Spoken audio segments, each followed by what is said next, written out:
Do you know that San Francisco's tallest residential skyscraper, the Millennium Tower, has a height of 645 feet? It was built back in 2009, and a lot of time has passed since then. Experts say that since then, the tower has sunk several inches into the ground. The top of the tower is also said to have leaned by 26 inches. Keeping the problems in mind, the government has planned to take some action against them. A plan was proposed for the leaning and retrofitting of the tower, and the estimated cost for this is $100 million. However, due to some unforeseen circumstances, the plan needed to get revised, and now the cost for the renovation has increased fivefold. Now, this huge sum of money has kept all the engineers on their toes as to who will get the golden opportunity to renovate the Leaning Tower. Hey, all the aesthetes out there, I hope you're all doing fine. In today's video, we'll take a look at the race that's taking place among the engineers of San Francisco to fix the Leaning Tower. The luxurious tower sold condos worth $100 million, and that too within 5 weeks of their sales. The luxury condos were in huge demand. People were so crazy about them that the owners were reselling their units at 3 times the price they originally paid for them. The penthouse was sold for $10 million, with this magnificent skyscraper providing the residents with top-class facilities such as the fitness center, pool, wine cellar, tasting room, movie theater, and many more. The building houses many of the eminent personalities of San Francisco, such as the 49ers quarterback Joe Montana and late venture capitalist Tom Perkins. The tower is so iconic that it's even won several awards for its beautiful structural integrity, such as the Structural Engineering Project of the Year and the American Construction Award for its construction. The tower was famous at one point in time for its breathtaking views, but if we speak of recent times, the residents are planning to flee the building and seeking to recover the value of their condos, which, as expected, have depreciated significantly. Those people who are trying to sell their condos are forcefully made to slash their listing prices or pull their units off the market. Since its completion, the building has been a bit of a problem for the residents and building owners. Remember the incident of 2016? Well, back then, the building had sunk 16 inches into the soft soil and landfill of San Francisco's dense financial district. The tower has also noticed to lean as much as 6 inches from the top and 2 inches from the bottom. This tilt has drawn huge attention, and comparisons are being made with the Leaning Tower of Pisa in Italy. The residents of the building have allegedly filed a lawsuit against the developers and designers of the building, and rounds of recrimination between the developers and city officials. About the tilt. This tower was built in order to visualize it as a symbol of the revitalization of San Francisco, south of the Market District. The tower has been the main gossip of the town for quite some time now because of its dangerous tilt and sink. Every year, the tilt and sink are increasing bit by bit. By 2020, the sink had gone to 17 inches, and the tower had tilted 16 inches to the northwest already. Based on the satellite images and the reports, the building will continue to be sick at 2 inches per year. This is exactly double what the engineers had predicted earlier. The tower has sunk in an additional inch and tilted another 2.5 inches towards the Trans-Bay Transit Center across the street. If the tower continues to tilt at this rate, in a few years, we may see that the elevators and plumbing of this 58-story luxury building could no longer be functional. The sink and the tilt have also given rise to many other problems. For instance, due to the unsteady footing, cracks are being observed in the basements, declining the home value accusations of fraud and innumerable legal fights. Recently, the residents have also started to complain about the bad odor on their specific floors, which is due to the moisture-cracked walls and a massive fissure in the window on the 36th floor. These issues have made the structural and geotechnical engineers go on regular rounds of the building's basement to keep a check on the growth of cracks using the stress gauges. Do you know what the main problem of this huge structure was? Generally, buildings are steady when they're built over the bedrock, but in this case, the 60 to 90 foot long friction piles supporting it were driven into the sandy soil rather than the bedrock situated 200 feet under it. The land on which the tower is built is an area that is extremely prone to liquefaction, and generally, the solution for these types of cases is to drill and anchor it down to bedrock. Blame game and feud. A blame game has kicked off for developers of the neighboring construction. Transmit Joint Powers Authority claimed that the Millennium Towers had inadequate foundations. However, the lead engineer in this project, Ron Hamburger, claimed something else to fix the issue. He blames the construction work on the transit center by claiming that the crew dug out an 18-meter hole and dewatered the ground by pumping out liters of water. For those who don't know what dewatering is, it's nothing but the whole process of removing water from the surface or ground to come up with a safe working environment and prevent soil erosion. One of the founding partners of the Millennium Tower, Chris Jeffries, said that when the water levels under the sand dropped, the sand got compressed and helped the building to settle down. To this, the Transmit Joint Powers Authority clarified itself by saying that they were not at fault for the sink of the tower and its tilt as well. The exact reason behind the sink and tilt is still unknown to the engineers, but the thing that we can say for sure is that the soil on which the tower is built is not serving as they had expected it to. Till now, we can count the tower as habitable and apparently safe, but the issues need to be taken care of as soon as possible. The legal problems cost San Francisco to pay a huge amount of $15.6 million as the fees of the attorney, which consequently will be paid by the taxpayers only. By now, 9 lawsuits have been filed involving nearly 146 attorneys to solve the case.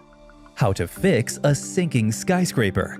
As said before, a plan for the construction work of the tower was proposed back in 2018 with an approximate cost of $100 million. The fix involved a process called underpinning, in which one side is anchored to the bedrock in piles and the other side is allowed to continue to sink until it evens out before driving the remaining piles needed to secure the building. This process of fixing is very common. Sources say that this proposal might stop the tower from sinking further, but the tilt would not be corrected completely. Engineers said even after using this method, it would take 10 long years for 50% of the tilt to be evened out, and the rest, it would be leveled out over the next 50 years. The construction work began back in 2020 with an unplanned 52 pilings to be sunk to bedrock. These pilings would be tied to the existing foundation to put a pause on further sinking. Everything was going fine until suddenly, the construction was stopped in August 2021. Why? Well, looks like during the work, the building had sunk another inch and the tilting had increased by 5 more inches. For the time being, the work was halted for the engineers to find out the cause of this kind of outcome.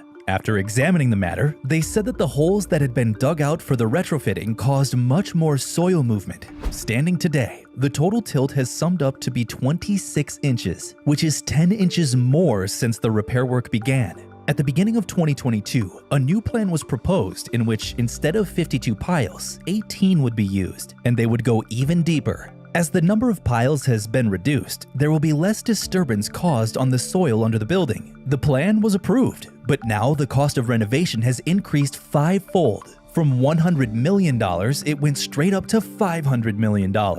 So with this, we've come to the end of the video. Let's see how the engineers manage the situation and solve this rising, or should I say sinking, issue.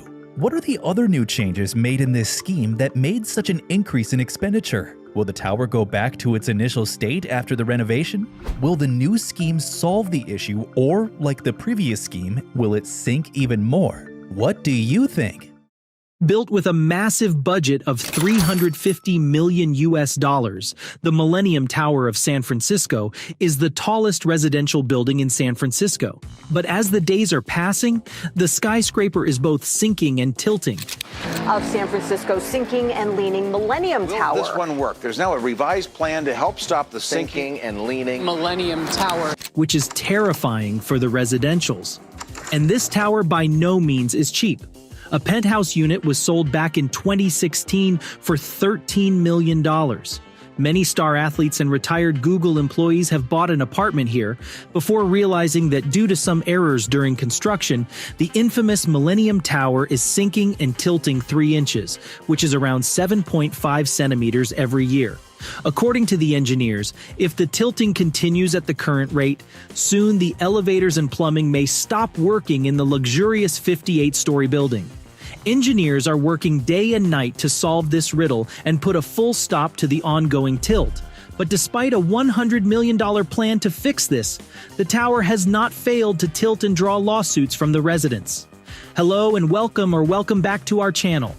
In this video, we will be discussing how this tilting and sinking tower is keeping engineers standing on their toes and how they are racing against time to save the Millennium Tower.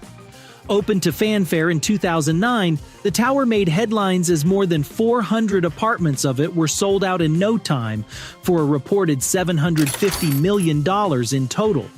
The obsession that people had with this tower was skyrocketing, and it continued to grow stronger and stronger to the point that the people who bought the apartment first were selling it for a 3 times higher price. Known for its luxurious residential units and impressive architectural design, the tower is slender and each floor of the tower contains 14,000 square feet, which is around 1,300 meters of floor space. In addition to the 58-story tower, there is a 125-foot, 11-story tower on the northeast end of the complex. Between the two towers is a 43-foot, 2-story glass atrium. In total, the project has 419 units. The bottom 25 floors of the main tower are known as residences, while the floors from 26 to the top are called grand residences, and the one common thing that all the skyscrapers have is also present here. Because of triskaidekaphobia, the fear of the number 13, there is no 13th floor in this building, and neither is there a 44th floor because the number 4 is considered unlucky by many Asians. The 53 units built in the separate 12-story tower are called city residences. Below street level, there are 434 parking spaces in a 5-level subterranean garage located under the 11-story tower. The building is located next to the site of the Transbay Transit Center. During the marketing phase, the tower was said to have a resemblance with a translucent crystal, and was a landmark for the Transbay redevelopment and the southern skyline of San Francisco until many much larger buildings were built. The list of luxuries that this multi-million-worth tower offers is long. The service provided to residents includes a private concierge and access to the 20,000 square foot Owners Club level, which features amenities such as a private lounge, wine cellar, and fitness center. In addition to this, the development's lifestyle program organizes cultural events. The development accommodates the International Smoke Restaurant and Bar located on the ground floor. Apart from being known for the luxury it offers and the absurdly high prices of the apartments, the building is also famous for being home to many famous personalities, such as legendary 49 ER's quarterback Joe Montana and the late venture capitalist Tom Perkins, who owned one of the building's penthouses, specifically a 5,500 square foot property with a variety of unconventional elements. But unfortunately, the fate of this tower was not glamorous enough to match the flashing, luxurious apartments worth multi-million per square foot. By the year 2015, the developers already started noticing that the building is sinking and tilting, but the crucial information was not disclosed to the public until the next year. In the year 2016, it was disclosed by the developers that it has been discovered that the building has sunk 16 inches deep into the soft soil and landfill of San Francisco's dense financial district. Following this, many lawsuits were filed by the residents, stating that the apartments that were worth more than $5 million a few years ago have become worthless now. As of today, the residents of the building are trying to sell their apartments even if it makes them lose millions of dollars.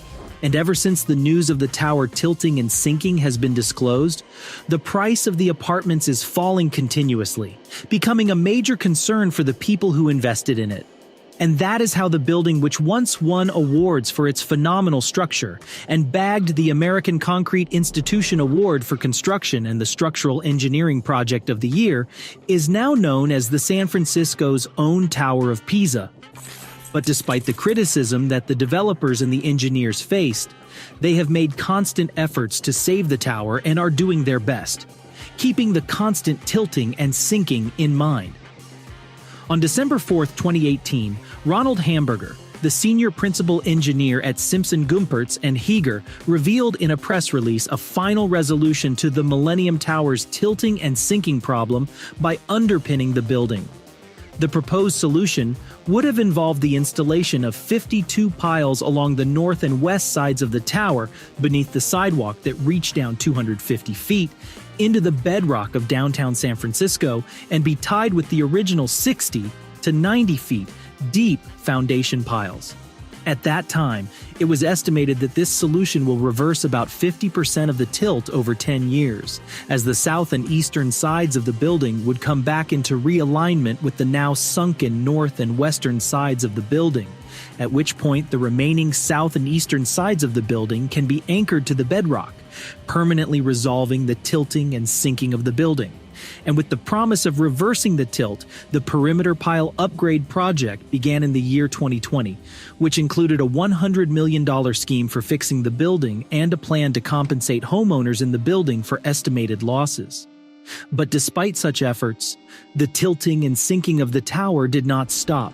And unfortunately, work to reinforce the building's foundation was stopped in August 2021, after engineers discovered the building had sunk an additional inch in the months since the attempted repairs had begun. The reason behind this is the excessive soil movement which took place after the engineers started installing 52 piles into the bedrock. As of today, the total tilt at the top of the building is 26 inches, which is 5 inches more after an inch of tilt at the bottom took place. And if we look at the reports and satellite images, it is said that the tower will continue to sink at a rate of 2 inches per year, which is double of what the engineers estimated earlier. But the problems for the residentials don't stop here. The tower's unsteady footing has triggered a series of other issues, which has made the residents go frantic. These issues include cracks in the basement, declining home value, accusations of fraud, and numerous legal battles. Residents have also complained of bad odor in their units, floors bubbling up from moisture, cracked walls, and a giant fissure in the window on the 36th floor. And if this was not enough to tarnish the name of the Millennium Tower, in March 2023, the San Francisco Fire Department, as well as numerous first-hand witnesses, reported panes of glass falling from the tower during a windstorm. Though no injuries were reported, falling off these panes and shattering near pedestrians on Mission Street raised concerns among the local people. But what is the underlying problem here? Why is it appearing as unsolvable to the engineers? The problem lies in the foundation of the tower itself. The Millennium Tower's foundation was constructed using a technique called friction piles, which involves drilling deep into the ground and filling the holes with reinforced concrete to create load-bearing supports. And it is an important part of laying down the foundation of a skyscraper, as for those of you who don't know, beneath the loose surface deposits of soil and sand sits a layer of lithified rock called bedrock. Underlying unconsolidated surface materials, this solid layer of earth is the first building block in constructing a sturdy foundation for skyscrapers. Without it, the building will lose its stability and support, creating space for the building to tilt and sink. It also plays a crucial role in seismic resistance, as the bedrocks provide a stable platform that can distribute seismic energy more evenly and reduce the building's vulnerability to shaking during an earthquake. However, the engineers who made this tower opted to lay the foundation of this building on soft soil instead of reaching bedrock. And because the piles were only driven into soft soils and mud in the area, they could not provide the necessary stability and support for the building. Adding to this, the site's geological conditions also played a crucial role in the tower's sinking and tilting issues. A known fact is that San Francisco sits in a seismically active region, and the soils in the area are known to be prone to settling and consolidation over time. And as a result, because of a minor mistake of not drilling to the bedrock, the weight of the building was pushed down on the soft soil and distributed unevenly. And at the end of the day, all of these factors added and caused the building to tilt and sink. Another issue that is bugging the residents is the blame game that is being played by everyone involved in this case. The developer of the tower and the engineering firms involved in its construction are pointing fingers at each other regarding the design, construction, and foundation choices that led to the sinking and tilting issues. The debate on what should have been done in the first place is keeping people busy, which is preventing them from coming up with a real solution.